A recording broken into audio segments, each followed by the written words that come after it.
So here we are. It's the last day in the UK. Reading, we've had a great time. But I wanted to bring you somewhere which has a very close place to my heart. This is the old Reading prison. It's shut down now.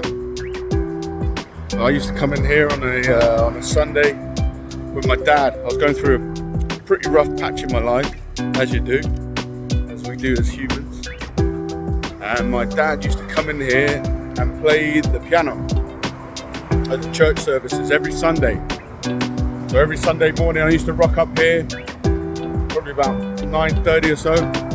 This is where we used to park the car. This is where they used to drive the vans in with the guys. And this blue door, this is where I used to go in. I don't know what it's used for now. Let's go find out.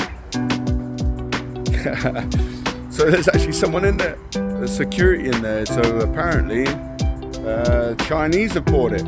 Right on, they're going to put a restaurant there, that's what he's saying. Interesting. It was a real precious time in my life. I guess I had a real sort of spiritual awakening when I was going in there. Like I say, when I started going in there, it was in a real bad time in my life, really. And yeah, so I have a lot to owe this jail and the guys that were in there as well. I've met some great people in there. Like when I went in there, I just met everyday people. They're no different to me. I don't think I'm gonna go down there actually. It looks a bit dodgy. This is a wall, surrounded by a big wall like this. The guards used to give stories like how they used to get the drugs in. Like one of the ways was cutting up like a tennis ball and lobbing tennis balls, and then the guy who does the sweep round in the yard, they'd go pick up the balls, and that was one way. I'm sure there's many ways of getting them, still to this day. And yeah, man. So I'm gonna have a little walk around on the other side, because I know Banksy's drawing a nice little bit of art on there. I'm gonna go check it out. I have no clue where I'm going. I've never been around this area. There's a big church here. I can hear singing. Let's see if we can hear something.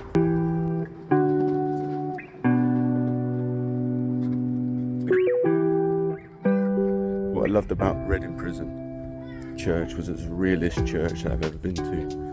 What we just passed, that's all. It's all about rules, regulations, gotta do this, gotta do that. It wasn't like that in the prison. Yeah, they had a structure to their service and stuff, but it was very free flowing. What they say is like they just really let the Spirit take control. And honestly, it was the best church I've ever been to in my life. It's the realest church I've ever been into in my life. Just full of real people, nothing to hide. They've been caught, they've been found out, they've got nothing to. How the heck do I get around there? But yeah, it's the realest church I've ever been to. Just full of people from all walks of life, nothing to hide. Weren't dressed up in any flashy suits and fancy clothes. Trying to be someone that they weren't.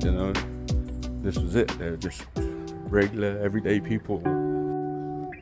One of the best things about the church, going in the church in the prison, was that meeting. Used to have some of the greatest testimonies in there. So people usually had been inside, and then they'd come in, and then they'd give their testimony. And their testimonies are so powerful. Testimonies are powerful.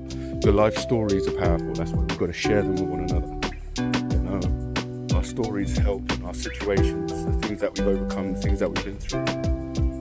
We're supposed to share that with other people in the world, because that helps others. It helps each and everyone get past, get through the hard times and whatnot. I don't know if I can get around here. What's going on? I'm now discovering parts of Reading I've never been. Everyone's like, who's this crazy man talking on his phone? This little top knot.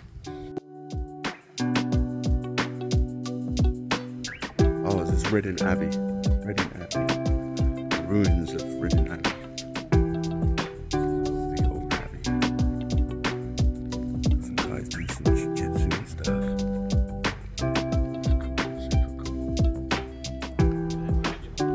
So I believe this is where the chapel service was held here.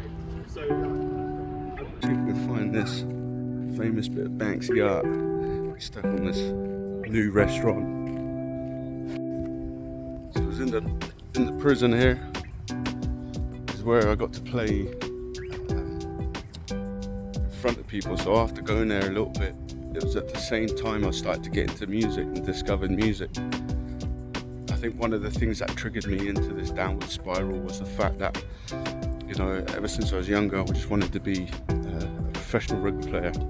And when that didn't work out, or I knew, okay, you know what, I've got to take responsibility for that because I gave up. And if you give up on anything in life, you ain't gonna make it, right?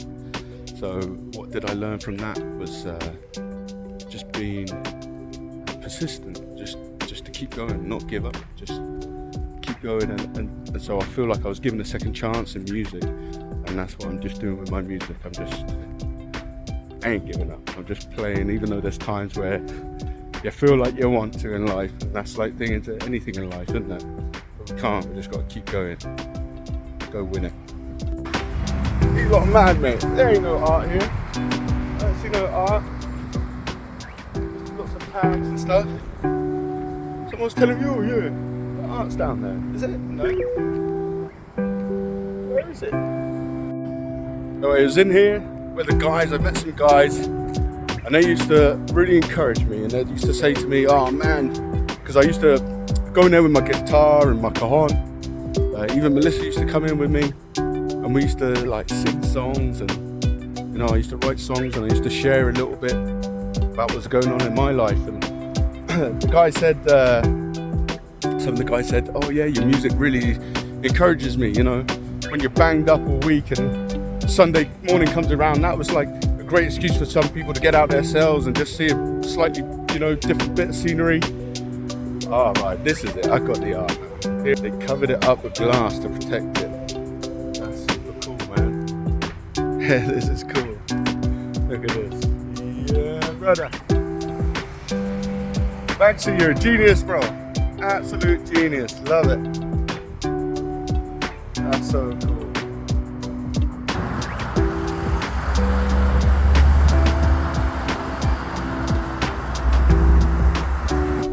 I'm sure there's a few runaway stories, escape stories out of there.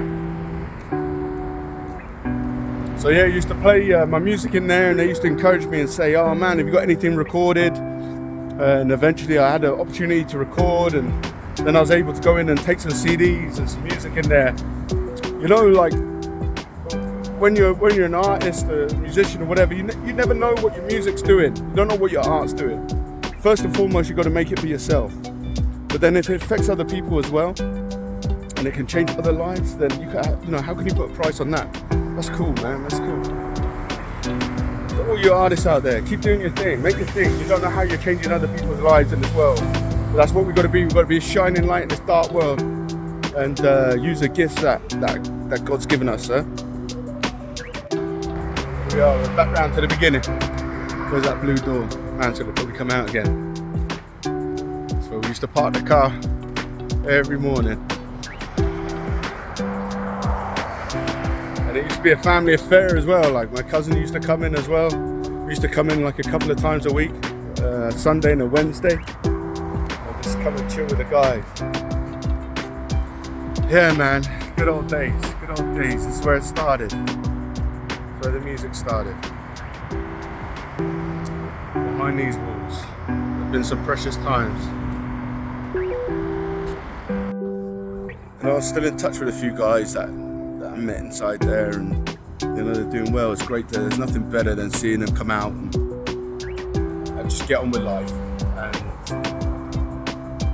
correct whatever they feel like they need to correct in life. And, you know, a lot of them got full-time jobs and families and getting on with it. And, I love to. There's nothing better than getting messages and I've got letters that guys have written to me, and yeah, real precious stuff, you know. Sometimes it's good to, like, when you go through hard times or whatever, just dig into those things and remember, because we easily forget.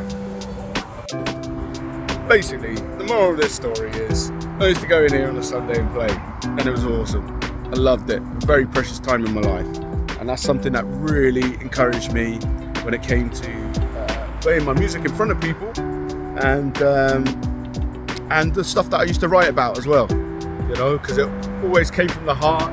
It always came from my life experiences, and I used to share that, being as honest as I could.